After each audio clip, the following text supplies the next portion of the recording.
पार्वती द्वारा गणेश जी को वरदान, देवों द्वारा उन्हें अग्रपूज्य माना जाना, शिवजी द्वारा गणेश को सर्वाध्यक्ष पद प्रदान और गणेश चतुर्थी व्रत का वर्णन।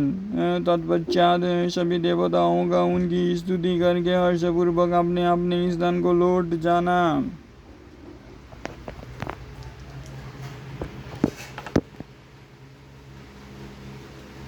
ब्रह्मा जी कहते हैं मुने जब विकिता स्वरूप वाले गिरिजा पुत्र गजानन व्यग्रता रहित होकर जीवित हो उठे, तब गणनायक देवों ने उनका अभिषेक किया। अपने पुत्रों को देखकर पार्वती देवी आनंद मग्न हो गई और उन्होंने हर्षती रेख से उस बालक को दोनों हाथों से पकड़कर छाती से लगा लिया। फिर अंबिका ने प्रसन्न होकर अपने पुत्र गणेश को अनेक प्रकार के वस्त्र और आभूषण प्रदान किए। तदनंतर ऋषियों ने अनेकों विधि विधान से उनका पूजन किया और माता ने अपने सर्वोदुखारी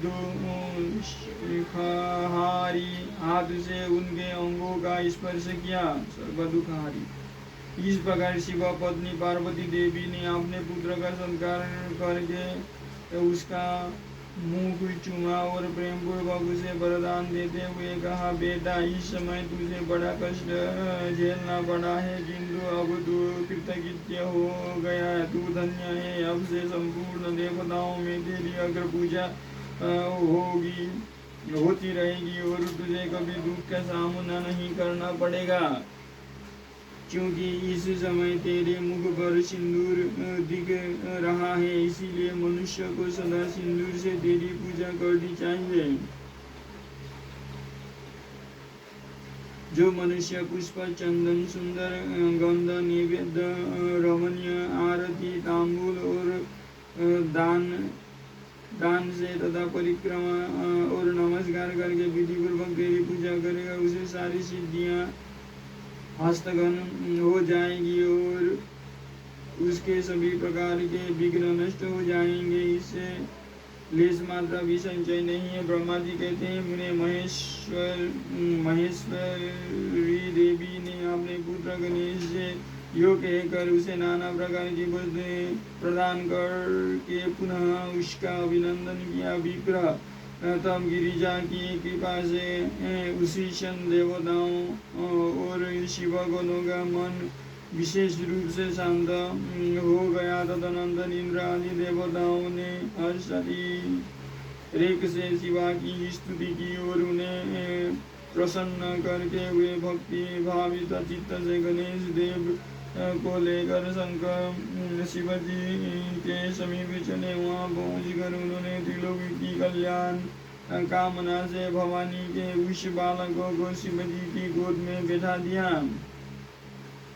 तब शिवजी भी उस बालक के मस्तक पर अपना कर कमल फेरते हुए देवताओं से बोले, यह मेरा दूसरा पुत्र है। तत्पश्चात गणेश ने भी उठकर शिवजी के चरणों में अभिवादन किया। फिर पार्वती को, मुझको, विष्णु को और नारद आदि सभी ऋषियों को प्रणाम करके आगे खड़े होकर उन्होंने कहा, यो अभिमान करना मनुष्यों का स्वभाव ही है, अतः आप लोग मेरा अपराध क्षमा करें। तब मैं शंकर और विष्णु इन दोनों देवताओं ने एक ही साथ ही प्रेम पूर्वक उन्हें उत्तम वर प्रदान करते हुए कहा, सूरवरों, जैसे त्रिलोकों में हम तीनों देवों की पूजा होती है, उसी तरह तुम सबको इन गणेश का भी पूजन करना चाहिए। मनुष्यों को चाहिए कि पहले इनकी पूजा करके तत्पश्चात हम लोगों का पूजन करें। ऐसा करने से हम लोगों की पूजा संपन्न हो जाएगी। देवगणों, यदि कहीं इनकी पूजा पहले ना करके अन्य देव का पूजन किया गया तो उस पूजन का फल नष्ट हो जाएगा, उसमें अन्यथा विचार करने की आवश्यकता नहीं है। ब्रह्मा जी कहते हैं मुने तदनंतर ब्रह्मा, विष्णु आदि शंकर आदि सभी देवताओं ने मिलकर पार्वती को प्रसन्न करने के लिए वहीं गणेश को सर्वाध्यक्ष घोषित कर दिया। उसी तरह शिवजी परम प्रसन्न चित्त से पुनः गणेश को लोक में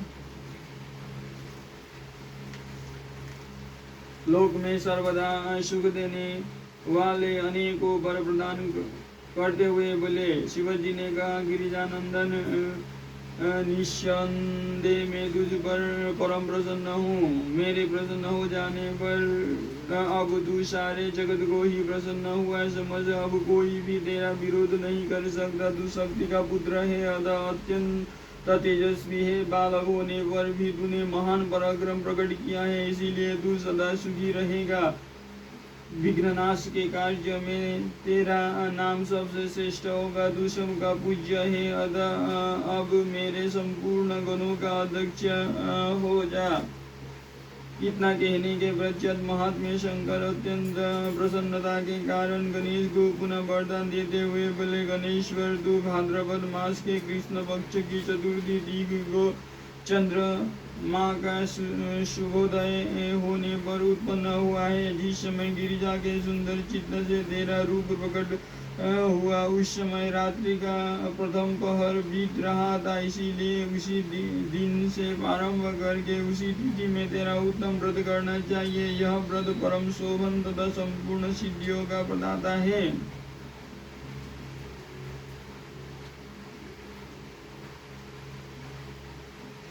वर्ष के अंत में जब पुनः वही चतुर्थी आ जाए, तब तक मेरे कथनानुसार तेरे व्रत का पालन करना चाहिए। जिन्हें संसार में अनेकों प्रकार के अनुपम सुखों का कामना हो, उन्हें चतुर्थी के दिन भक्ति पूर्वक विधि सहित तेरा पूजन करना चाहिए। जब मार्गशीर्ष मास के कृष्ण पक्ष की चतुर्थी आए, तब उस दिन प्रातः काल स्नान करके व्रत के लिए ब्राह्मणों से निवेदन करे। पूर्वोक्त विधि से उपवास करे। फिर धातु की, मूंगे की, श्वेत मदार की अथवा मिट्टी की मूर्ति बनाकर उसकी प्राण प्रतिष्ठा करे और भक्ति भाव से नाना प्रकार के दिव्य गंधों, चंदनों और पुष्पों से उसकी पूजा करे। पुनः रात्रि का प्रथम पहर बीत जाने पर स्नान करके दुर्वा दलों से पूजन करना चाहिए। यह दुर्वा जड़ रहित 12 अंगुल लंबा और 3 गांठों वाली होनी चाहिए। ऐसी 101 अथवा 21 दुर्वों से उस स्थापित प्रतिमा की पूजा करे। तत्पश्चात धूप, दीप, अनेक प्रकार के नैवेद्य, तांबूल, अर्घ और उत्तम उत्तम पदार्थों द्वारा गणेश की पूजा करे और स्तवन करके उनसे आगे प्रणिपात करे। यो गणेश की पूजा करने के पश्चात बाल चंद्रमा का पूजन करे। तत्पश्चात हर्षपूर्वक ब्राह्मणों की पूजा करके उन्हें मिष्टान्न का भोजन कराए। उनके भोजन कर लेने के बाद स्वयं भी नमक रहित मिष्टान्न का ही प्रसाद पाए। फिर गणेश का स्मरण करके आपने सभी नियमों का विसर्जन कर दे। इस प्रकार करने से यह शुभ व्रत पूर्ण होता है। बेटा, यो व्रत करते करते जब वर्ष पूरा हो जाए, तब प्रति मनुष्य को चाहिए कि वो व्रत की पूर्ति के लिए व्रतोद्यापन का कार्य भी संपन्न करे। इसमें मेरे आज्ञानुसार 12 ब्राह्मणों को भोजन कराना चाहिए। व्रती को चाहिए कि वो एक कलश स्थापित करके उस पर तेरी मूर्ति का पूजा करे। तत्पश्चात वेद विधि के अनुसार वेदी का निर्माण करके उस पर अष्टदल कमल बनाए। फिर उसी पर धन की कंजूसी छोड़कर हवन करे। पुनः मूर्ति के सामने 2 स्त्रियों और 2 बालकों को बिठाकर विधि पूर्वक उनकी पूजा करे और सादर उन्हें भोजन कराए। रात में जागरण करे। प्रातः काल पुनः पूजन करके पुनः रागमन के लिए विसर्जन कर दे। बालकों से आशीर्वाद ग्रहण करे, स्वस्ति वाचक कराए और व्रत की पूर्ति के लिए पुष्पांजलि निवेदित करे। फिर नमस्कार करके नाना प्रकार के कार्यों की कल्पना करे। इस प्रकार जो इस व्रत को पूर्ण करता है, उसे अभिष्ट फल की प्राप्ति होती है।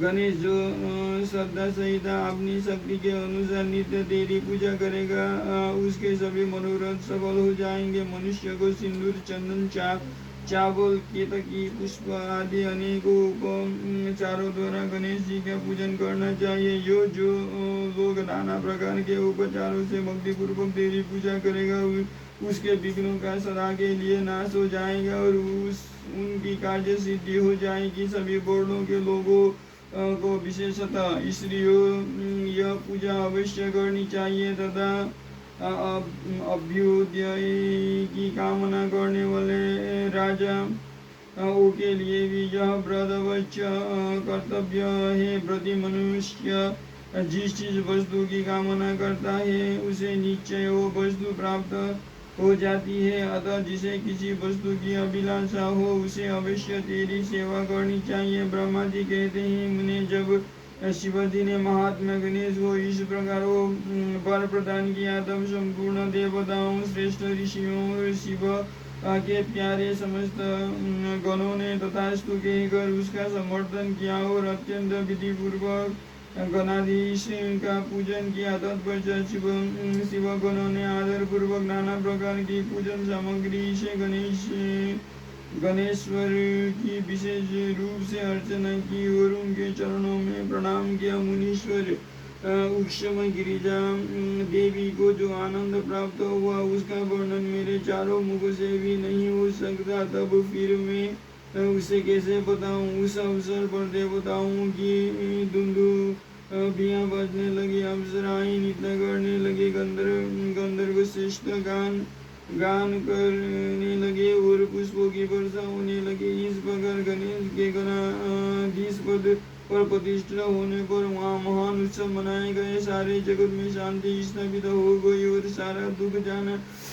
जाता रहा। नारद, शिव और पार्वती को तो विशेष आनंद प्राप्त हुआ और सर्वत्र अनेक प्रकार के सुखदायक मंगल होने लगे। तदनंतर संपूर्ण देवगण और ऋषिगण जो वहाँ पधारे हुए थे वे सभी शिव की आज्ञा से अपने अपने स्थान को चले। उस समय शिवजी की स्तुति करके गणेश और पार्वती की बारंबार प्रशंसा कर रहे थे और कैसा अद्भुत युद्ध हुआ।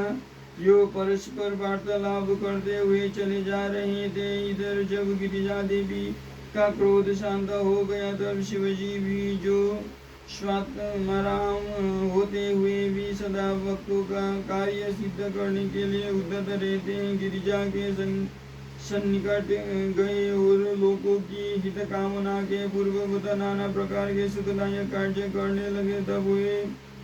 तब में ब्रह्मा और विष्णु दोनों भक्ति पूर्वक शिवा की सेवा करके शिवा की आज्ञा ले अपने अपने धाम को लौट आए। जो मनुष्य जितेंद्रिय होकर इस परमांगलिक आख्यानों को श्रवण करता है वो संपूर्ण मंगलों का भागी होकर मंगल भवन हो जाता है।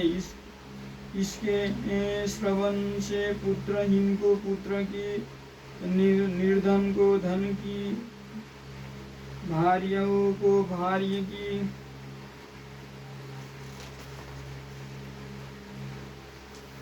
पदार्थियों को प्रजा की, रोगी को आरोग्य की और अभागे को सौभाग्य की प्राप्ति होती है। जिस स्त्री का पुत्र और धन नष्ट हो गया हो और